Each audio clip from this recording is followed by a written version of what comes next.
Bienvenue à vous dans Finance et Éthique, l'émission qui vous parle de finance islamique. Aujourd'hui, on va parler d'une des opérations les plus critiquées en finance islamique, la fameuse opération de Murabaha. Pour ce faire, je reçois deux invités spécialisés sur le sujet, un notaire et un concepteur de produits financiers islamiques. A tout de suite.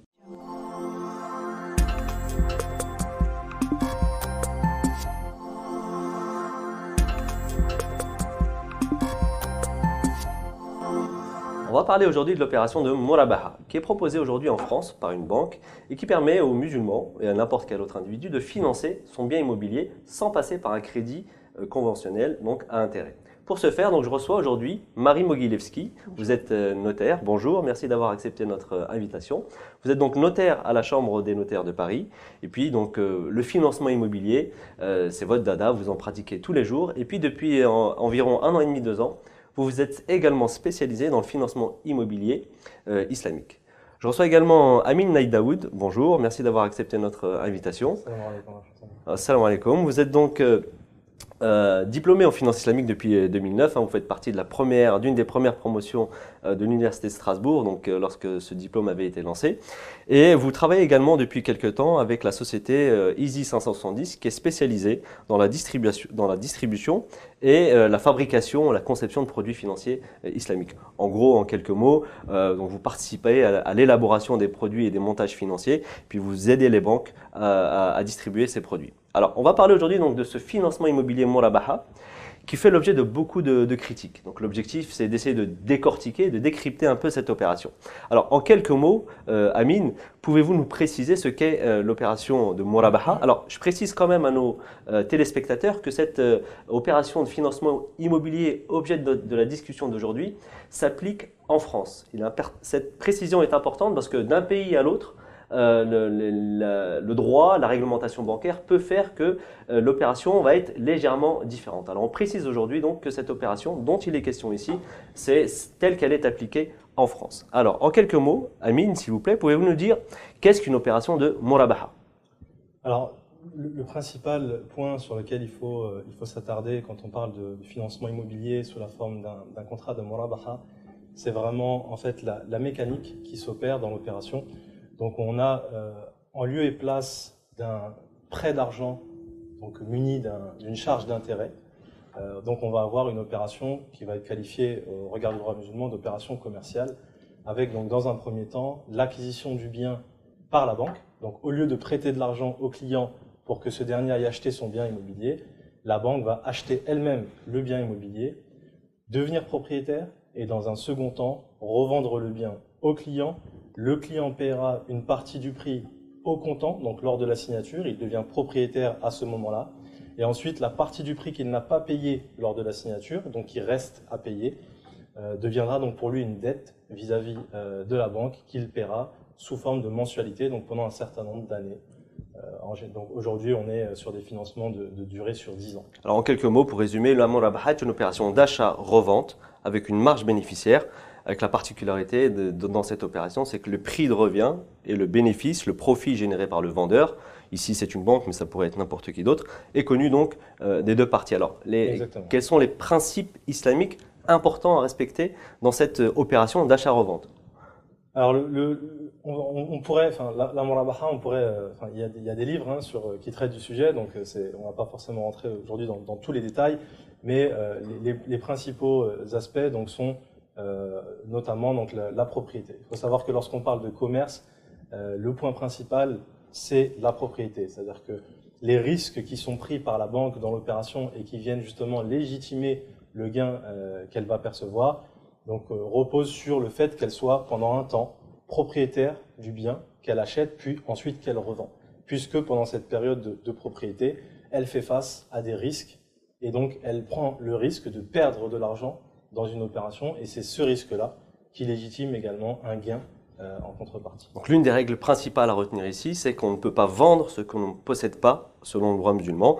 À quelques exceptions près, quand un bien n'existe pas, il existe des contrats qui permettent de vendre quelque chose qui est à fabriquer ou à produire, mais ce n'est pas l'objet de la discussion. Mais quand un bien existe déjà, je ne peux le revendre qu'à partir du moment où je l'ai déjà acquis. Et donc cette règle s'applique à un banquier ou comme à n'importe quel vendeur. Alors justement, Marie, partant de cette définition, de ces règles-là, en comparaison avec un crédit conventionnel. Donc, comment est-ce que ça marche? Réexpliquez-nous rapidement. Alors rapidement, un crédit conventionnel, un prêt classique entre guillemets en France, la personne va chercher, enfin le client va chercher à acquérir un bien, il va signer une promesse de vente et en pratique, il va faire des démarches auprès d'une banque, n'importe quelle banque française, qui va lui accorder un crédit et il aura donc lui-même à acheter le bien. Il va se faire financer par la banque, il va lui prêter de l'argent et il remboursera d'une part des mensualités pendant une durée définie à l'avance et des intérêts. La différence avec un financement Mourabaha, c'est que, comme l'a souligné dès le début Amine, c'est qu'effectivement, en pratique, la banque qui va financer l'opération va acheter le bien à la place du client. Donc c'est elle qui va se porter acquéreur de la maison ou de l'appartement, puis par la suite lui revendre le bien avec un paiement du prix de vente par le client à la banque qui sera fait le jour de la revente, une partie, et le reste qui sera payable à terme au fur et à mesure de la durée du crédit vendeur. On appelle ça un crédit vendeur, entre guillemets, sur l'aspect juridique français. Alors justement, sur l'aspect juridique et contractuel, juste pour bien comprendre, alors, dans un crédit classique, dans un crédit conventionnel, quelle est la relation contractuelle finalement avec la banque et avec le vendeur initial? La relation contractuelle entre la banque et entre la banque et le client. Et le client, d'accord. Elle est uniquement liée à un financement. Donc c'est uniquement un contrat de prêt. Qui peut être un contrat de prêt notarié, comme ça peut être aussi un contrat de prêt privé, signé entre la banque et le client, et d'une certaine manière, le notaire ne verra jamais ce prêt qui sera signé. La banque peut très bien prévoir des mensualités directement entre le client sans passer par un notaire. Alors que pour le coup, le financement Mourabaha implique une relation de vente. D'accord, alors pour bien comprendre, donc, dans le crédit classique, la relation contractuelle est uniquement entre la banque et son client, donc c'est un contrat de prêt dans lequel il y a des intérêts, et la banque à aucun moment n'achète le bien objet finalement de la vente qui sera faite plus tard avec le vendeur. Et la banque n'aura quasiment aucune analyse sur le bien immobilier, alors que pour le coup, dans un contrat de financement Mourabaha, dans la mesure où la banque va acheter les biens, elle va avoir une analyse en amont, indépendamment de la relation de financement. Elle va avoir une analyse en amont sur l'aspect juridique de la propriété et du bien qu'elle n'aurait pas si elle faisait uniquement un financement sur l'opération. Alors effectivement, parce que l'une des remarques et des critiques qui est faite le plus souvent, c'est que l'opération de Mourabaha est un crédit à intérêt déguisé. Là, ce que vous êtes en train de nous expliquer, c'est que contractuellement, c'est fondamentalement différent. Les relations sont complètement différentes puisque la prise de risque est plus importante pour la banque qui finance une opération Mourabaha dans la mesure où elle achète les biens et elle les revend. Donc il y a une relation indépendamment de la relation liée tout simplement au remboursement du crédit vendeur. Il y a en plus une relation qui s'instaure de vendeur et acheteur, donc qui n'est pas la même en termes de prise de risque. Donc il y a bien deux contrats de vente. Deux contrats de vente qui sont distincts. Exactement. Et le premier contrat entre la banque et le vendeur initial. Tout à fait. Donc on va le voir un petit peu plus tard. Tout cela, ça a des conséquences financières également. De et un second acte de vente, pour parler dans le langage des notaires, c'est ça, si j'ai bien compris. Donc il y a bien deux actes de vente qui sont distincts l'un de l'autre. Et donc dans le premier acte de vente, il y a je suppose donc le premier prix. Exactement. Admettons la maison coûte 150 000 ou 180 000 ou 100 000 euros. Et dans le second contrat, il y a donc un second prix. Un second prix qui est un petit peu plus élevé forcément puisqu'il comprend, ce que nous expliquait tout à l'heure Amine, il comprend la marge de la banque et les différents frais qu'on va détailler dans quelques instants. Justement, bonne transition, on fait également un autre reproche très souvent, c'est que le crédit islamique serait ou est-il plus cher qu'un crédit conventionnel. Alors, si c'est le cas, pouvez-vous nous expliquer, Amine, pourquoi? Si possible, en nous donnant un cas concret, une étude de cas précise avec des chiffres les plus réalistes possibles. Alors en fait, sur cette question, ce qu'il faut commencer par dire, c'est que ce n'est pas seulement une critique. Moi, je dirais même en réalité, c'est un fondement. C'est-à-dire que mathématiquement, pour celui qui a fait un minimum de finances et qui comprend donc l'opération de Mourabaha telle qu'on l'a expliquée, avec la mécanique de l'achat, de la revente et donc de la prise de risque induite, comprendra forcément que le coût final doit être plus cher. Parce que quand on prend des risques, forcément, ces risques-là, on doit les couvrir. Donc quand on couvre des risques, ça veut dire forcément prévoir, provisionner également des frais. Donc, je vous donne un exemple basique. On se dit qu'on va financer 100 biens dans l'année. Donc, on va devoir acheter 100 biens. Et puis, imaginons que sur les 100 biens, il y en ait un qui brûle. D'accord ? Bon, s'il y a un bien qui brûle entre le moment où la banque achète et le moment où la banque revend, la perte est complètement supportée par la banque. Effectivement, parce qu'elle est la seule propriétaire. Parce qu'elle est seule propriétaire à ce moment-là de l'opération. C'est ce qui légitime son profit d'un point de vue islamique. Elle est seule propriétaire pendant les quelques mois qui sont prévus. Et ensuite, une fois qu'elle revend, le client est seul propriétaire, d'accord ? Parce que souvent, on confond avec l'opération de musharaka, qui est encore autre chose, une autre typologie de financement qui existe en finance islamique, mais qui n'est pas le sujet d'aujourd'hui. Il faut bien préciser que l'ordre de la propriété est le suivant. C'est le vendeur qui est propriétaire avant que la banque lui achète. Lorsque la banque lui achète, la banque est seule propriétaire. Tout à fait. Donc, elle supporte seule les risques liés à la propriété.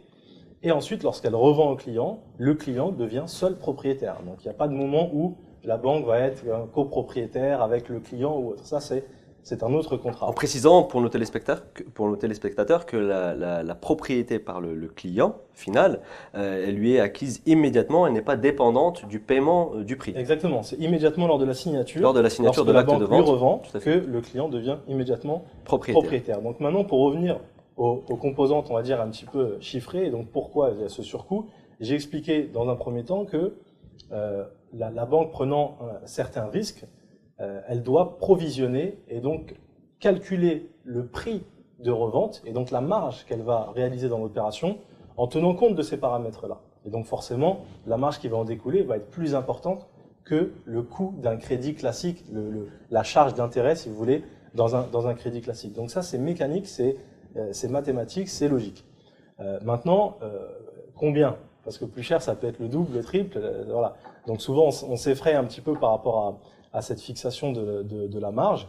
Alors aujourd'hui, si on prend un exemple, d'ailleurs, on a pris en fait les chiffres après la moyenne sur les opérations qu'on réalise actuellement.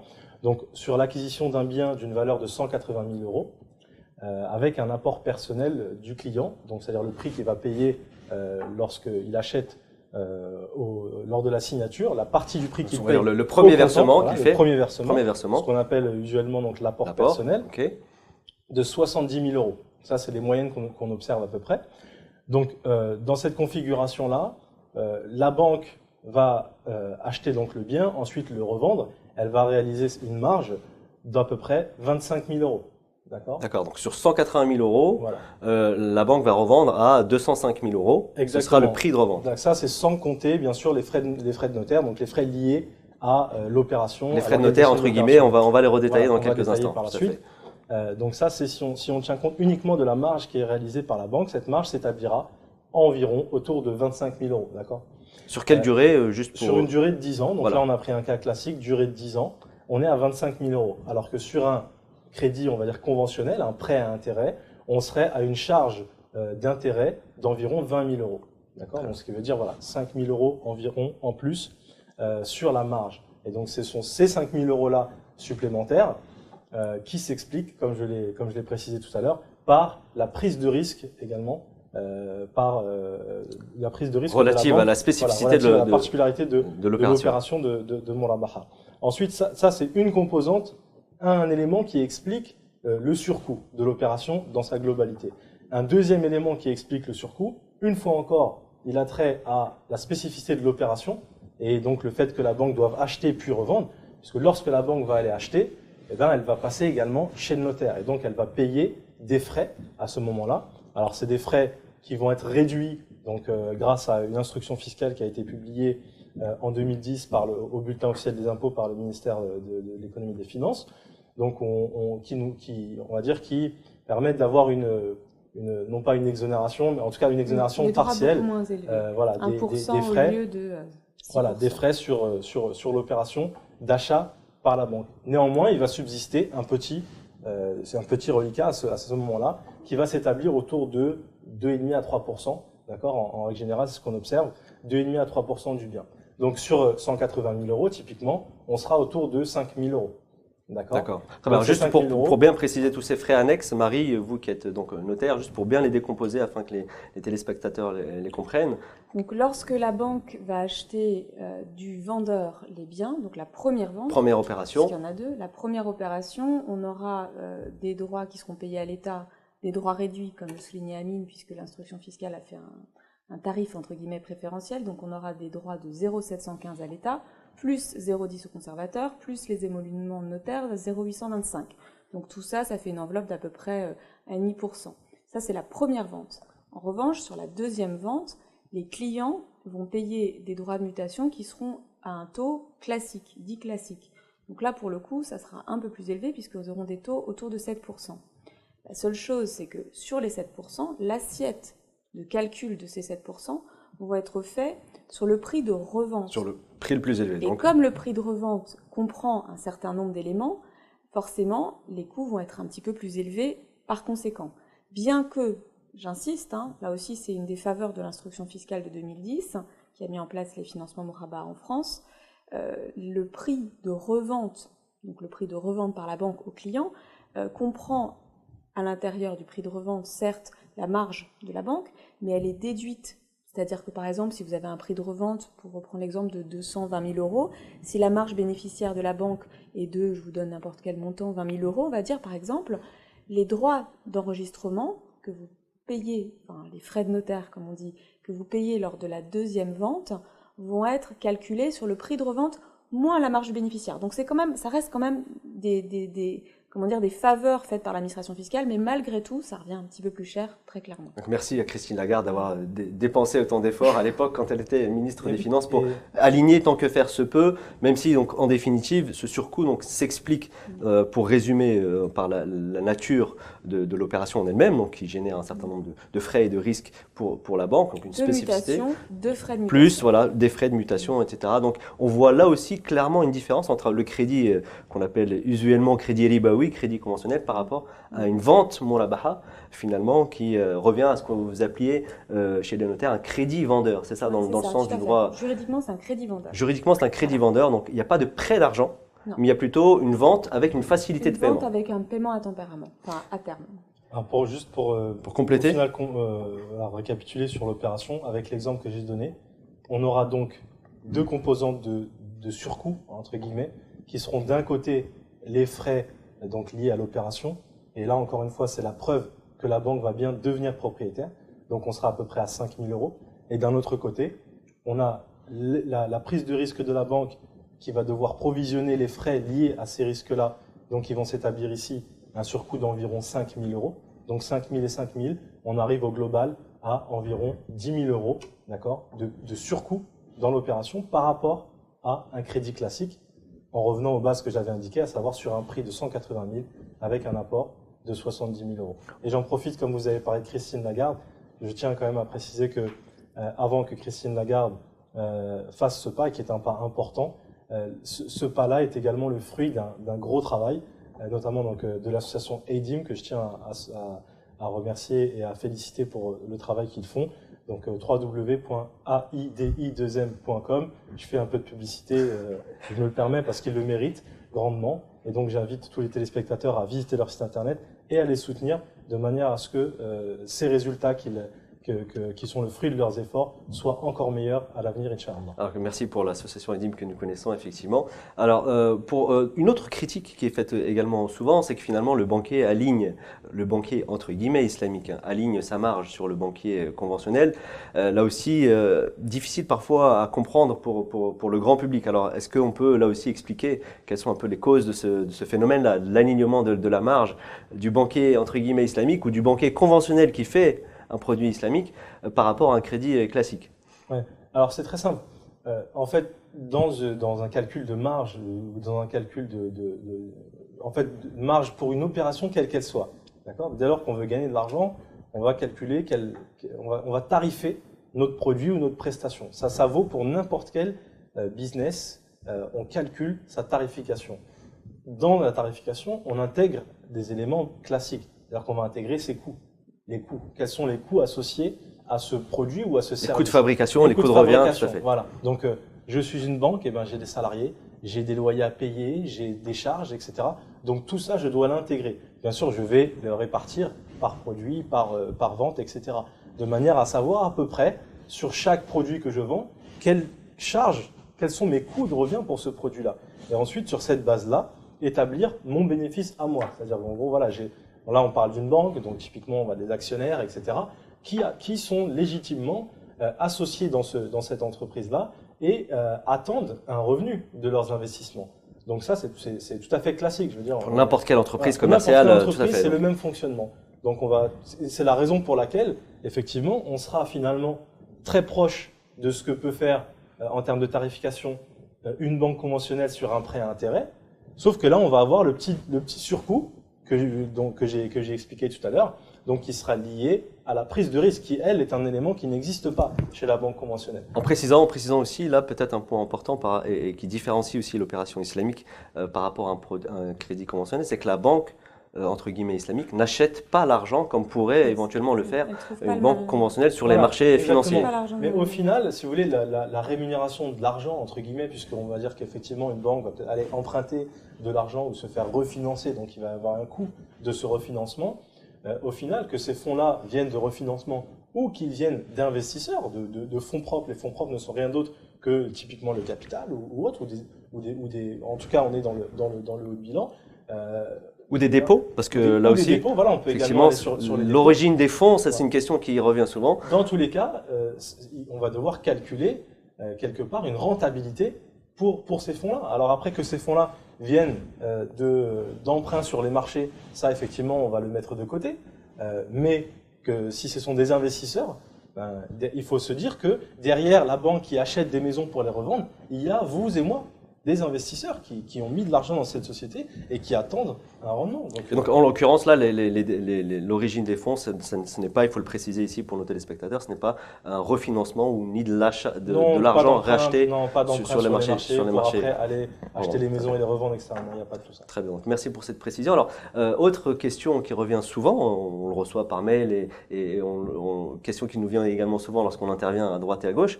Qu'est-ce qui se passe dans le financement islamique si jamais moi, en tant qu'acheteur, j'ai un moment de difficulté, je n'arrive plus à honorer mon engagement de paiement. Alors Marie, oui.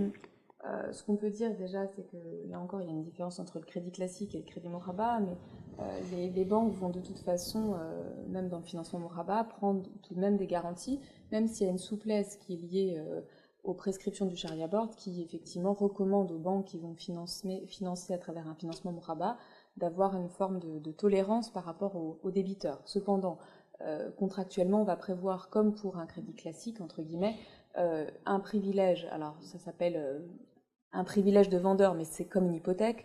On inscrit, nous, notaires, sur le bureau des hypothèques, une garantie et une action résolutoire. Donc, ça permet à la banque, si elle n'est pas payée, de pouvoir demander soit la résolution de la banque, pour se payer, entre guillemets, les mensualités qui restent dues. Résolution de la vente. Voilà, résolution de la vente, donc elle récupère le bien.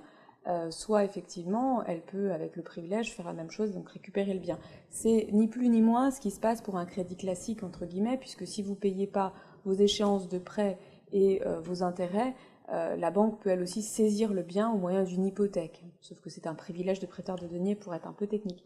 Donc voilà, donc effectivement, en pratique, le débiteur, même si on fait l'affaire, si la banque fait preuve de plus de souplesse, encore une fois, vis-à-vis de l'emprunteur, compte tenu de l'éthique musulmane, cependant, en pratique, il y a quand même des garanties qui bien sont entendu, mises en place, qui sont également islamiques en définitive. Islamiques, tout à fait, voilà, qui permettent effectivement de demander la résolution de la vente ou la récupération de la maison. Mais ce qui n'arrangera pas la banque au final, puisqu'elle sera obligée de retrouver un nouvel acheteur. Alors, dans le crédit classique, on retrouve cette notion de pénalité de retard. Est-ce qu'on retrouve également cette notion dans le crédit islamique, Amine? Alors, en principe, non, parce que, alors, comme on l'a précisé tout à l'heure, il faut bien comprendre que, parce que juste avant, on évoquait le fait qu'il y ait une garantie, entre guillemets, une hypothèque sur le bien. Cette hypothèque, effectivement, islamiquement parlant, elle ne pose pas de problème. Pourquoi? Parce qu'on est dans une relation de dette. Alors là, les téléspectateurs vont se dire « Ah, mais on parlait de vente et puis finalement, c'est une dette. » Oui, une fois qu'on a vendu et qu'il y a un prix à payer, dans le séquencement, à partir du moment où je vends un produit et que j'autorise l'acheteur à me payer une partie du prix plus tard, dès lors que la vente est faite, la partie du prix qui ne m'a pas été payée devient une dette. D'accord ? Donc à ce moment-là, religieusement, on passe dans le traitement de la dette, islamiquement parlant. Or, lorsqu'on a une dette qui est très encadrée, voilà, effectivement, qui est très dans le encadrée musulman. religieusement, donc c'est rahn, on trouve ça dans tous les livres de fiqh. Le gage. Donc vous aurez, voilà, le gage, vous aurez donc des règles qui encadrent cela, et il est tout à fait acceptable islamiquement d'avoir une garantie. D'accord ? C'est-à-dire d'avoir un bien qui est immobilisé pour ça, ou sur lequel on peut se rabattre, entre guillemets, au cas où la personne n'assumerait pas les remboursements qui sont prévus selon l'échéancier. L'islam donne les droits aux créanciers, d'ailleurs d'où il y a des recommandations, il y a des hadiths, etc. Voilà. qui vont dans le sens pour le débiteur ou pour toute personne qui a une dette, de faire le nécessaire de son vivant pour honorer cette dette si jamais elle devait mourir. Donc il y a ces injonctions qu'il faut prendre au sérieux, très au sérieux pour le client, et ensuite pour la banque, il y a également donc des recommandations, on les retrouve même dans le Coran. Donc la manière dont ça va se traduire, c'est cette fameuse souplesse dont parlait Marie, c'est le fait que typiquement, bah voilà, avant d'aller tout de suite avoir recours à cette fameuse hypothèque, voilà, le Sharia Board typiquement va recommander que on analyse de manière beaucoup plus personnalisée, beaucoup plus fine la situation de la famille, de manière à ne pas le mettre dans une situation de difficulté encore plus grande. Néanmoins, effectivement, la banque a des droits, donc il faut que ces droits soient respectés, mais sans pour autant enfoncer la famille. Donc typiquement, on va lui proposer, sur un délai quand même raisonnable, de revendre le bien, par exemple, par elle-même. Que la famille revende le bien par elle-même, de manière à ce qu'elle puisse en tirer le meilleur prix et immédiatement donc rembourser ce qui est dû à la banque, puisque a priori elle n'est plus en mesure de le payer selon l'échéancier qui avait été prévu au départ. Parce qu'il faut savoir qu'une banque classique qui lève une hypothèque, c'est revendu ensuite aux enchères, et donc typiquement le prix qui va être mis, le prix de départ qui va être affiché pour la vente aux enchères ne sera rien d'autre que en pratique le montant de la dette qui est encore inscrite. La créance qui reste. Voilà. Donc si une maison est récupérée en hypothèque et saisie alors qu'elle vaut 300 000 euros, elle peut tout à fait être mise en vente à 50 000 euros. La banque n'aura aucun scrupule à la mettre en vente à 50 000 euros parce que c'est la somme qui lui est due. Tout à fait. À partir du moment où elle récupère son argent, elle se lave les mains de ce qui se passe après pour la famille. Et avant d'en arriver là, il y a également tous les intérêts de retard, voilà, et toutes les sans majorations compter les intérêts de retard qu'on ne retrouve pas donc dans le crédit islamique. Qu'on ne retrouve pas en théorie, on va dire, dans le crédit islamique. Après, donc le problème qui va se poser si on n'applique pas de manière générale de pénalité, c'est tout simplement qu'on a un risque de se retrouver qu'avec des mauvais payeurs, des gens qui ne prendront plus au sérieux. Des gens qui peuvent être de mauvaise foi également. De mauvaise foi, exactement, oui, qui sont de mauvaise foi et donc qui mettraient en péril tout le système et tout finalement. fonctionnement. Donc, ce qui est prévu, c'est une forme de garde-fou, si vous voulez. Donc, ce sont des pénalités, mais par contre, donc les savants ont statué sur cette question-là. De dire, enfin les savants, en tout cas le Sharia Board qui encadre l'opération, sur le fait qu'on applique une pénalité, mais que cette pénalité ne peut pas bénéficier à la banque. C'est-à-dire que la banque ne peut pas en jouir, elle ne peut pas garder cet argent parce que, islamiquement, normalement, on n'applique pas de pénalité. Donc cette pénalité n'a que pour rôle d'être dissuasive finalement. Voilà, de dissuader le client de tout acte de mauvaise foi. Et quand elle est appliquée, elle est reversée tout à fait à des œuvres. Dans ce cas-là, on va reverser effectivement ces pénalités à des associations et autres. À des œuvres caritatives. Pour résumer, donc le prix, une fois que la vente elle est faite, ne change plus. Alors si je veux rembourser par anticipation dans un crédit classique, alors dites-nous un peu comment ça se passe, Marie, dans un crédit classique. Dans un crédit classique, on peut prévoir dès le début, quand on monte le crédit auprès de la banque, un remboursement anticipé parce qu'on se dit, dans quelques années, je gagnerai un petit peu mieux ma vie, peut-être. Je pourrais rembourser au bout de 7 ans, au lieu de rembourser au bout de 20 ans. Et ça, c'est prévu et la banque prévoit dans la convention de crédit classique qu'un remboursement anticipé peut intervenir au bout de quelques années sans qu'il y ait d'intérêt complémentaire qui soit payé. Donc ça, c'est dans les crédits classiques et dans les crédits Mouraba, dans le financement Mouraba, vous n'avez pas la possibilité de le prévoir en avance. Donc le remboursement anticipé ne peut pas être prévu en amont. En fait, lors de la c'est plus signature précisément du contrat. une remise sur le prix initial. Oui, voilà, il n'y aura pas, qui il ne y peut aura pas être pas prévu. de On remise. peut rembourser par anticipation Tout à fait. si on le souhaite. On avait prévu de payer en 10 ans Il n'y aura pas finalement. de diminution du prix. Voilà, il n'y a pas une tout à fait. révision, une revue à la baisse du Tout à prix. fait. Ni à la hausse d'ailleurs. Ni à la hausse, mais alors elle peut être à la hausse. Alors il y a la problématique de la difficulté, mais voilà, moi j'ai acheté, j'ai peut-être plusieurs investissements, je suis pas forcément dans la difficulté. Je donne un exemple comme ça, quelqu'un qui n'a pas, qui a plusieurs dettes et qui souhaite rééchelonner ses dettes. Alors dans le crédit classique, il va pouvoir renégocier peut-être à la fait. durée et du coup le taux. Une souplesse, une certaine Et une souplesse. Mm. Alors que dans le crédit Murabaha, là, si j'ai besoin de 2 ans supplémentaires parce que voilà, j'ai d'autres investissements à faire, comment ça se passe? Ce ne sera pas possible, tout simplement, puisque en fait, si vous Enfin, voulez... qu'est-ce qui sera pas possible pour être précis? Alors en fait, étant donné qu'on a, tout simplement Le prix de une règle revente. claire qui est que le prix est fixé lors de la signature. Alors, si vous voulez, Donc là, dans avant notre la exemple, les signature, 225 000 euros. Voilà, donc avant la signature, on peut très bien dire, j'ai acheté le bien à 180 000 euros. Si je te le revends et que tu me payes sur 5 ans, ce sera 190 000 euros le prix de revente. Si tu me payes sur 10 ans, ce sera 200. Et si tu me payes sur 15 ans, ce sera 210. Ça ne pose aucun problème. Dès lors qu'on le dit, Avant la vente. avant la signature. et C'est une que négociation on- sur le prix. voilà, et qu'on ait choisi l'option Avant avant de signer le contrat. Et donc l'option qui sera retenue, c'est celle qui sera mentionnée dans le contrat. Définitif. Et le prix est définitif. Donc on ne peut le revoir ni à la baisse, ni à la hausse. C'est-à-dire que si la personne vient payer avant, on s'est dit finalement, allez, ça sera 210 000 sur 10 ans, et que la personne vient au bout de 5 ans dire, bon, bah, je vais rembourser par anticipation. Je dis, ok, très bien, vous pouvez rembourser par anticipation, mais vous remboursez 210 000 euros. Pas 1 euro de moins. D'accord? Alors on pourrait croire, parce qu'on a un peu ce mécanisme classique qui se pratique dans les banques conventionnelles, où effectivement on va dire, voilà, on va négocier à l'avance, si je rembourse avant, bah, du coup vous me ferez une remise sur les intérêts, etc. Là, ce ne sera pas le cas. En tout cas, ça ne peut pas être prévu contractuellement. C'est à la libre discrétion de la du banque. vendeur, ouais, tout Voilà, à fait. donc si la banque qui est vendeur, effectivement, dit bon, bah, il est venu me rembourser avant, puis bon, c'est un bon client, etc.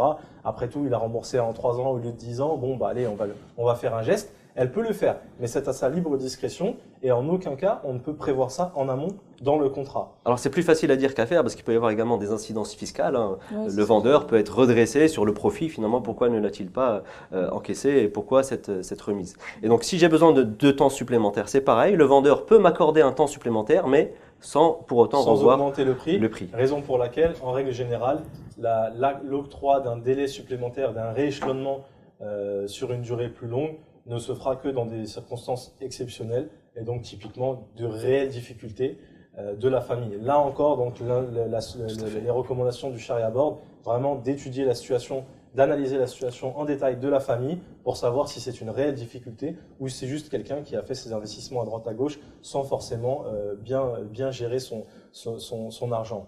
Et à ce moment-là, une fois également, donc forcément le rééchelonnement ne sera pas illimité. On ne peut pas non plus venir dire je suis dans la difficulté, je veux passer de 10 ans à 30 ans. Ça sera pas possible. Bien sûr. Donc ce manque de souplesse finalement de l'opération de Murabaha peut également expliquer pourquoi une opération de Murabaha n'est pas vraiment adaptée justement pour des financements très long terme et que les spécialistes en finance islamique vont plutôt aller vers d'autres types de produits qui n'existent pas encore en France, mais typiquement, vous en avez parlé tout à l'heure, la musharaka dégressive qui est appliquée en Angleterre, mais pour l'instant en France, nous n'avons pas l'environnement juridique et fiscal qui permettrait donc d'aller vers ce type d'opération, en tout cas de manière assez simplifiée et entre guillemets industrialisée. Alors, pour conclure, parce que notre émission arrive à sa fin, en 2 mots, Marie, vous qui êtes en relation donc avec la banque, mais également avec beaucoup d'autres notaires, Aussi, avec les particuliers, comment ça se passe dans la vie de tous les jours? Vous avez fait près d'une centaine d'opérations avec les autres notaires quand vous leur parlez de financement islamique, etc. Dites-nous un petit peu votre expérience sur le sujet. Alors,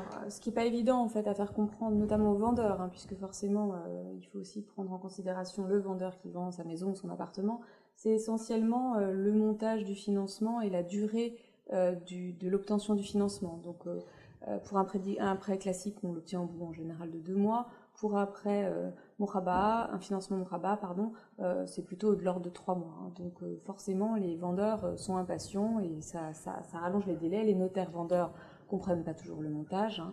Donc c'est toujours un petit peu difficile. Ils sont parfois effrayés, non? Est-ce que parfois ils sont effrayés dès qu'ils entendent financement islamique? Sûr, évidemment, je peux vous dire. Hein, on est en France, c'est ça? Très clairement, on est en France. Hein, donc les mentalités françaises sont ce qu'elles sont et Dieu merci, on a des gens qui comprennent très bien les choses et puis il y en a d'autres qui sont un peu plus rigides. Donc il y a quelques opérations perdues malheureusement, mais j'espère que ça va se répandre. Donc ça c'est le premier point. Les difficultés pratiques aussi sont celles du... Mais là encore, liées aussi au risque de la banque. Très clairement, la banque achète. On a ce qui s'appelle un droit de préemption en France qui est à purger. Donc souvent les clients ne vont pas pouvoir récupérer le bien tout de suite.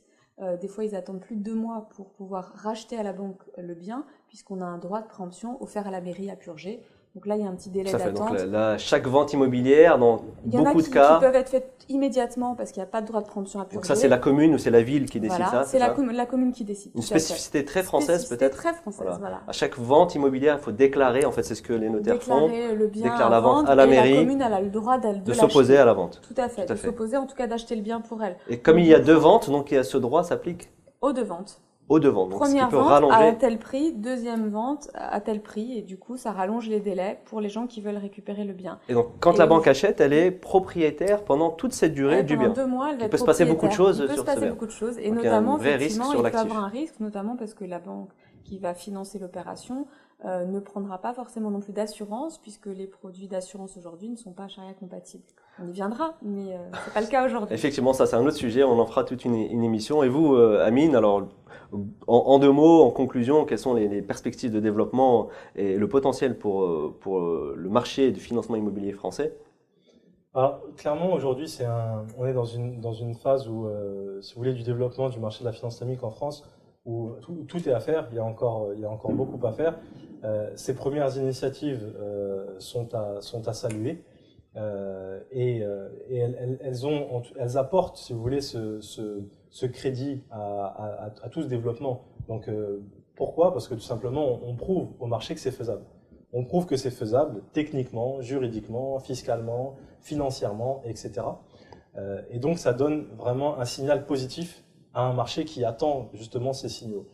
Ensuite, au niveau de la clientèle, clairement, il y a un gros travail à faire. Il y a vraiment un gros travail à faire de mobilisation. Et il faut que la clientèle s'exprime, il faut que la demande s'exprime. Parce qu'on est sur un marché où, clairement, on ne servira pas sur un plateau. Ça, il faut se le dire. Et donc, j'espère que nos téléspectateurs qui nous écoutent, ils seront sensibilisés. C'est d'ailleurs ce qu'on s'efforce de faire depuis des années, d'essayer de sensibiliser les gens, donc la communauté musulmane en particulier en France, pour exprimer leurs besoins, qu'ils le fassent avec leurs conseillers en agence, avec leur banque, qu'ils leur disent, voilà, si moi je n'achète pas, souvent les clients sont harcelés par leurs conseillers, et donc le client va lui dire non, mais voilà, vous comprenez, je ne suis pas intéressé, sans forcément expliquer le pourquoi du comment. Et donc c'est ce qu'on invite les gens à faire. Expliquez, asseyez-vous avec votre conseiller, expliquez-lui pourquoi vous ne voulez pas recourir à ces produits, les fondements de votre éthique et les produits que vous attendez. Et aujourd'hui, vous avez un exemple, c'est que ça se fait, ça existe, il y a les contrats, il y a les acteurs, il y a les professionnels, il faut juste faire le pas. Et pour ça, il faut encore une fois prouver aux acteurs en France que le marché est là et qu'il n'y a plus qu'à... Le marché est là, mais jusqu'aujourd'hui, il ne se manifeste pas suffisamment. Merci à vous d'avoir accepté notre invitation et donc d'avoir un peu éclairé notre lanterne sur cette problématique de la murabaha, le financement immobilier, qui est très critiqué. J'espère que les téléspectateurs y voient un petit peu plus clair. Donc merci à vous et puis à très bientôt pour une nouvelle émission. À bientôt.